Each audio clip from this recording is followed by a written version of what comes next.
tenho prova de psicopatologia amanhã. Sabe que eu ainda não tô confiante nos conteúdos, acho que eu não vou me sair bem. Já sei, vou ir lá no canal do Breno, que lá ele posta os conteúdos, que eu consigo entender tudo e eu geralmente me saio melhor. Na próxima prova de psicopatologia, já tô inscrito no canal do Breno e me saio bem. Ou ainda, eu percebo que toda segunda-feira falta comida, eu tenho que encomendar alguma coisa porque eu não tenho comida pronta.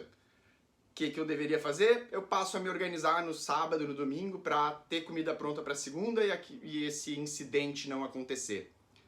Esses dois exemplos, eles usam informações do dia a dia, informações do ambiente, que eu capto elas, processo elas e uso o meu conhecimento para executar algo e me tornar melhor adaptado ao ambiente, às provas de psicopatologia ou ainda à minha segunda-feira, que às vezes eu fico sem ter o que comer.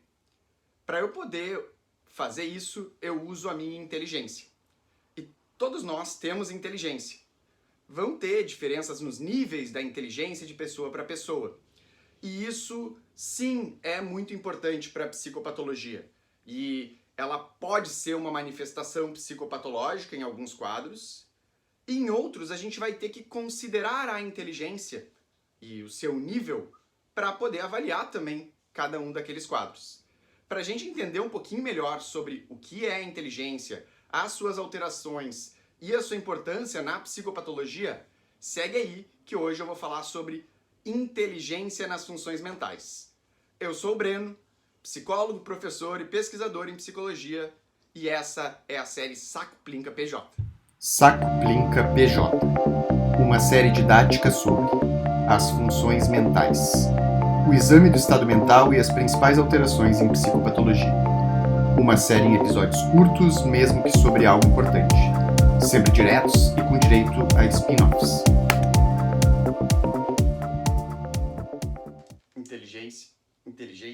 Inteligência e múltiplas inteligências. A inteligência já recebeu e tem diferentes significados. Em uma de suas definições, indica que pode ser um conjunto de habilidades que permitem uma maior adaptação ao ambiente e à vida.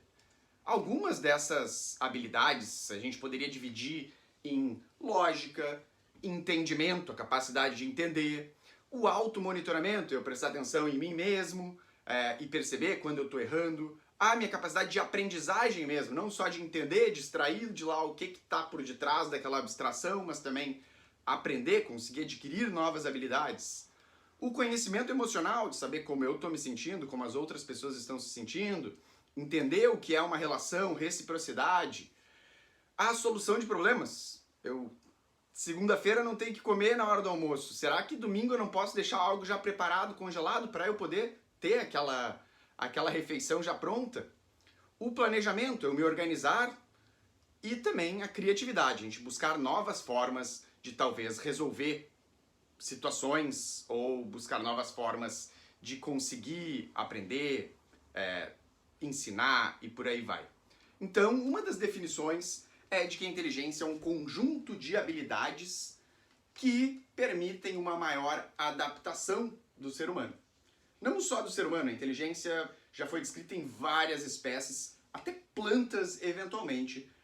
Já encontram-se alguns tipos de descrições de, olha, essa planta, isso é um comportamento de inteligência. Outra definição que é bem interessante é a habilidade de perceber ou inferir informações e reter essas em forma de conhecimento para aplicar no futuro de uma forma mais adaptativa.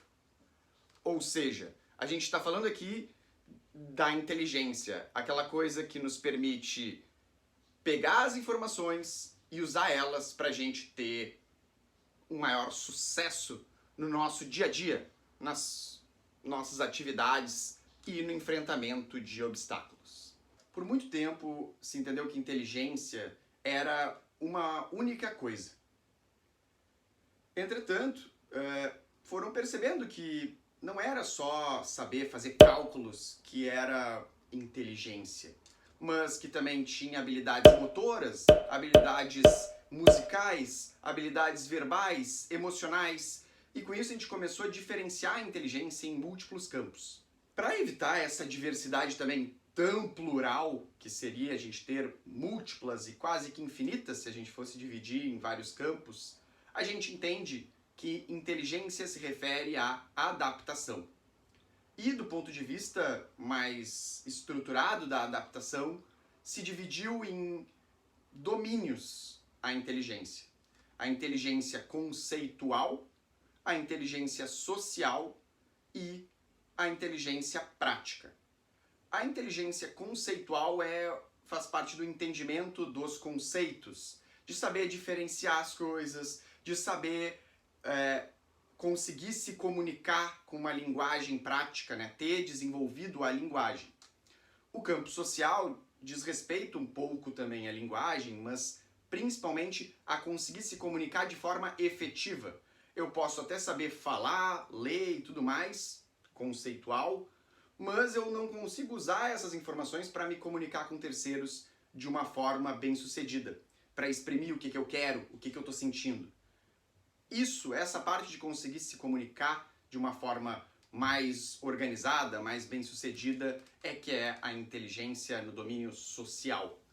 E tem ainda o domínio prático, que tem a ver com o saber fazer as coisas, saber conseguir sobreviver em termos de higiene, de cuidado, de alimentação, conseguir aprender a manejar as coisas práticas. E ao longo da nossa vida, a inteligência ela passa por transformações.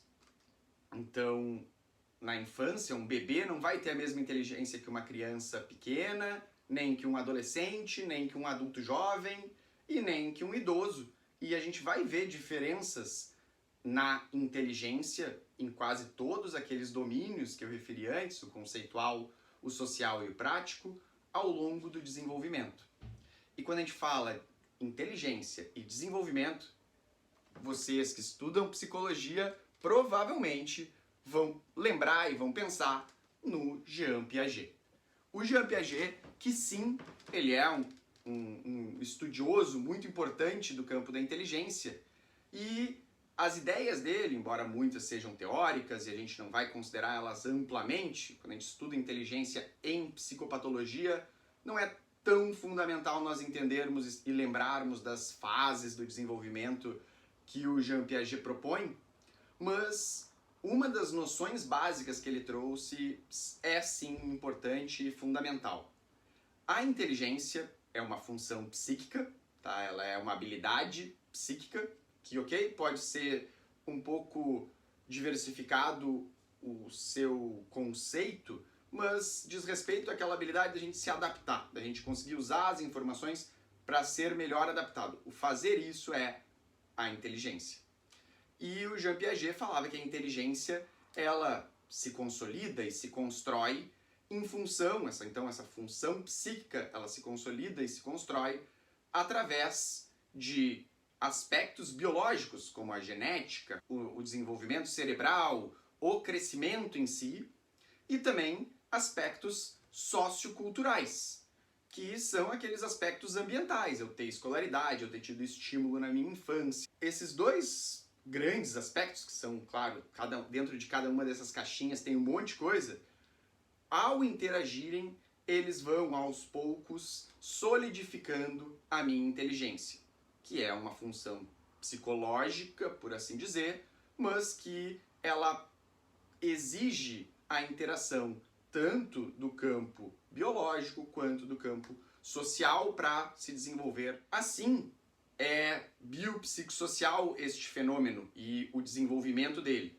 E justamente por isso, quando a gente fala de inteligência, a gente tem que levar em consideração as fases do desenvolvimento, porque os aspectos biológicos de um bebê recém-nascido, eles com certeza são diferentes de um adulto de 32 anos.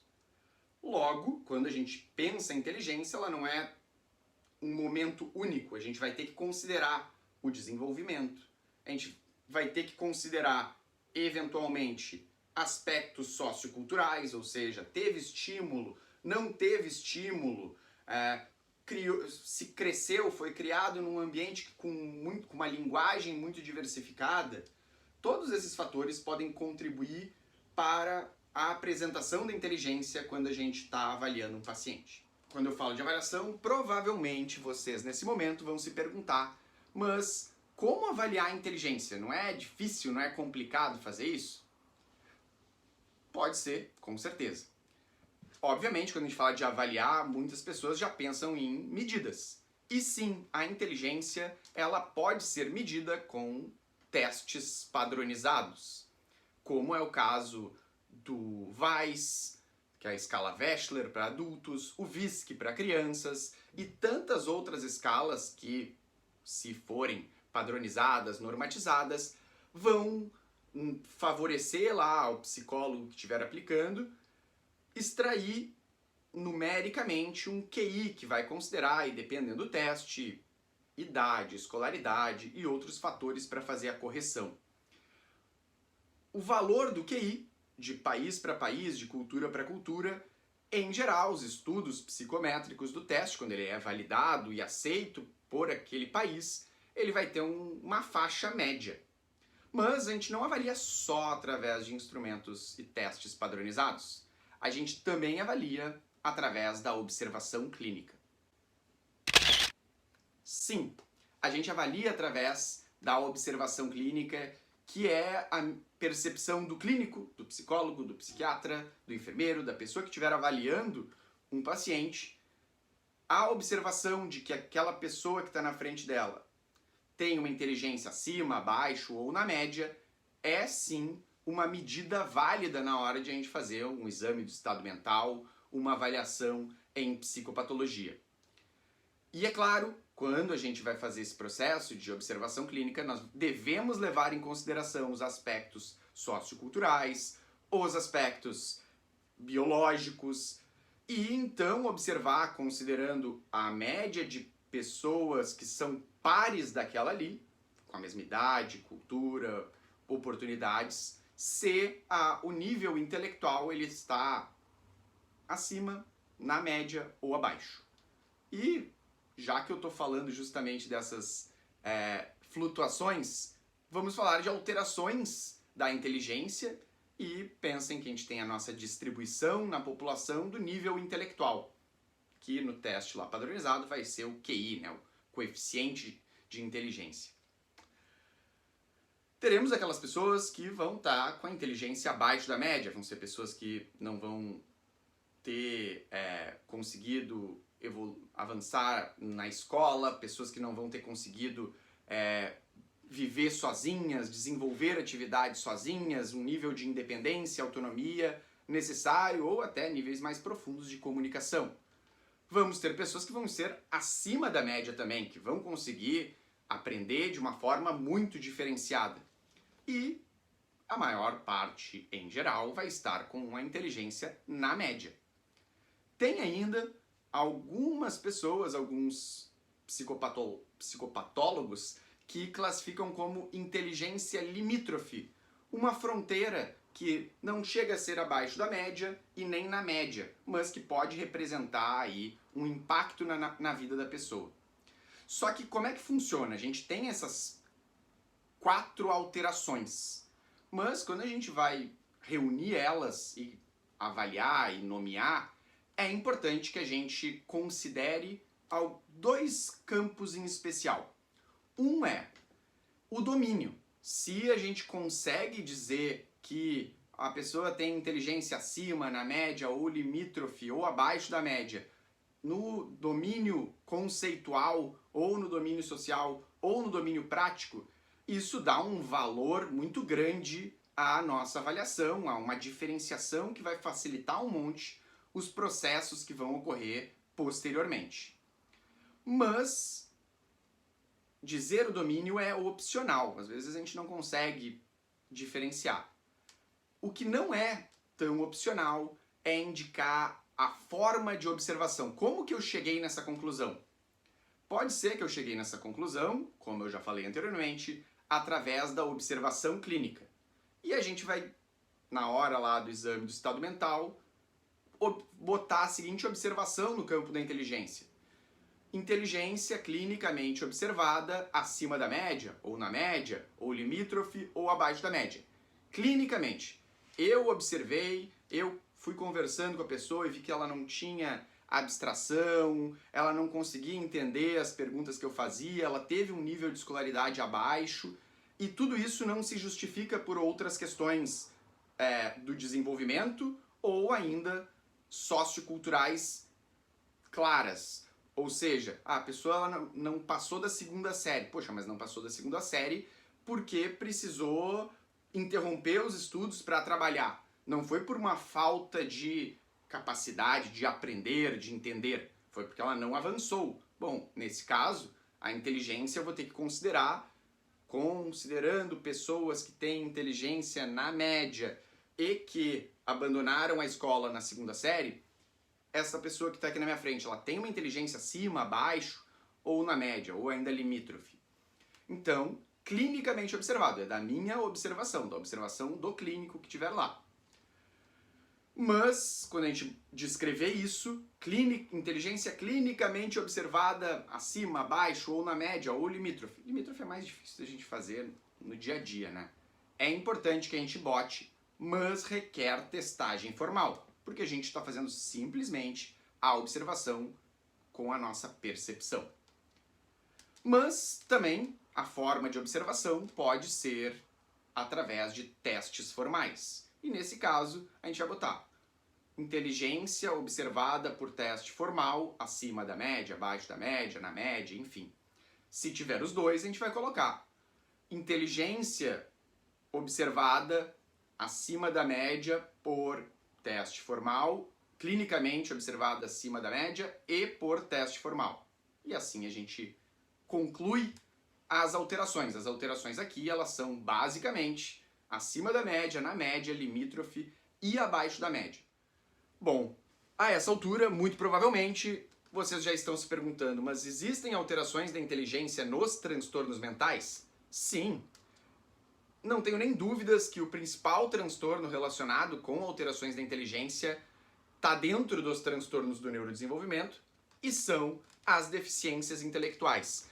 Deficiências intelectuais que no passado já foram chamadas de retardo mental, mas em função de algumas observações, principalmente sociais, esse termo foi modificado em alguns países, ele nem é permitido em algumas culturas, e substituído por deficiência intelectual, que é um termo um pouquinho mais compreensível, mais claro e tudo mais. Então, deficiência intelectual, os transtornos, né, que possuem as deficiências intelectuais, a gente tem deficiência intelectual leve, moderada, grave, e também um atraso global no desenvolvimento, todos eles são representados por déficits intelectuais, ou seja, inteligência abaixo da média, que precisa lá nos critérios diagnósticos ser observado tanto por teste formal como por observação clínica. Bom, também pode acontecer da gente observar em alguns transtornos neurocognitivos uma redução da inteligência. É normal que quando no envelhecimento tenha um pequeno declínio do nível intelectual, mas um pequeno declínio. Nos transtornos neurocognitivos a gente pode ver declínios mais bruscos. Também nós podemos ver alterações, né, em transtornos devido a outras condições, transtornos neurocognitivos devido a uma infecção, ou a uma lesão grave, ou a um trauma físico que lesionou o cérebro, enfim. E também algumas outras doenças, como a síndrome alcoólica fetal, vai ter uma deficiência intelectual associada, muito provavelmente devido à síndrome alcoólica fetal. Mas, independente se foi devido à síndrome alcoólica fetal, se foi por um trauma, a inteligência numa avaliação mental vai estar lá abaixo da média, caso a pessoa não esteja com um nível de abstração, de entendimento, de lógica sendo ali apresentado. É importante também dizer que, além dessas alterações todas, na hora da gente fazer uma avaliação, é importante a gente considerar a inteligência. A inteligência, ela é, apesar dela ter mudanças, ela é quase que um traço das pessoas, ela é uma característica individual. E o nível intelectual pode interferir na forma como outras manifestações vão ocorrer. Um bom exemplo é o transtorno de déficit de atenção e hiperatividade. Muitas pessoas que têm o transtorno de déficit de atenção e hiperatividade vão ter sintomas de atenção, ou sintomas de conduta, ou até de psicomotricidade, como no caso da atenção, uma distratibilidade, na conduta, né, um comportamento mais impulsivo, ou na psicomotricidade ainda uma inquietação lá, né, um tremor, enfim. Todas essas manifestações que a gente vai ver em outras funções mentais, se o nível intelectual do indivíduo ele é um nível na média, acima da média, e ele reconhece aquilo, ou seja, poxa, eu vejo que às vezes eu estou me tremendo todo porque eu não consigo parar quieto aqui, eu estou inquieto, e isso incomoda quem está do meu lado. Então, quando eu vejo que tem alguém do meu lado, eu me concentro, eu sei, ó, tem que ficar aqui, ou eu vou conversar com a pessoa, vou explicar para ela, para que eu me torne mais adaptativo. Ou quando eu tenho uma prova, eu sei que eu tenho dificuldade para estudar, eu já vou estabelecer formas de aprender aquilo, de manejar com essa dificuldade de uma forma mais adaptativa. Então, na hora de eu avaliar as alterações das funções mentais, a inteligência, dependendo do nível intelectual, isso pode fazer muita diferença. Assim como uma inteligência abaixo da média pode impactar na dificuldade de aprender a ler. E isso não é dislexia, a alteração lá da linguagem de atraso no aprender a ler, dificuldade para aprender a ler, porque vai ser melhor explicado pela inteligência. Então, são diferenciações importantes que a gente vai ter que fazer em função do nível intelectual, que é uma característica individual. Cada um de nós vai apresentar um nível intelectual com as suas próprias particularidades, e isso pode interferir no jeito da gente experienciar e manifestar todas as outras funções mentais. Falamos hoje sobre inteligência, uma função complexa que é relacionada com as habilidades em a gente aprender com as informações do ambiente e não memorizar, não lembrar daquilo, mas usar aquela aprendizagem no futuro para nos tornarmos mais adaptados. É uma função complexa que, em geral, apesar dessas múltiplas apresentações, as principais alterações vão ser quanto ao seu funcionamento geral. Então a gente vai poder descrever que ela está abaixo da média, na média ou acima da média. Algumas pessoas ainda vão usar lá o termo limítrofe. Ela pode ser avaliada tanto através de testes formais quanto da observação clínica, que numa entrevista, numa avaliação, pode observar que o nível intelectual está com a faixa na qual ele se apresenta. Quando a gente faz a descrição da alteração ou do funcionamento, a gente precisa dizer como foi observado e, se quisermos, se pudermos ainda, dizer o campo que a gente observa o impacto, principalmente, de uma eventual alteração acima ou abaixo da média. No campo conceitual, que tem a ver com o entendimento geral das coisas, no campo social, que tem mais a ver com a maneira de se relacionar de maneira interpessoal, ou ainda no campo prático, de fazer as coisas do dia a dia. Dito tudo isso, a inteligência está principalmente alterada nos transtornos do neurodesenvolvimento, particularmente nas deficiências intelectuais. Podemos encontrar ela ainda com algumas alterações em outros transtornos, outras manifestações psicopatológicas, e a gente sempre deve considerar ela na hora de fazer uma avaliação, porque ela pode interferir em quase todas as outras funções. Eu sou o Breno, a gente se vê no próximo episódio da nossa série Saco Plinca PJ, ou a qualquer hora, se vocês tiverem alguma dúvida e me procurarem. Tchau, tchau, pessoal!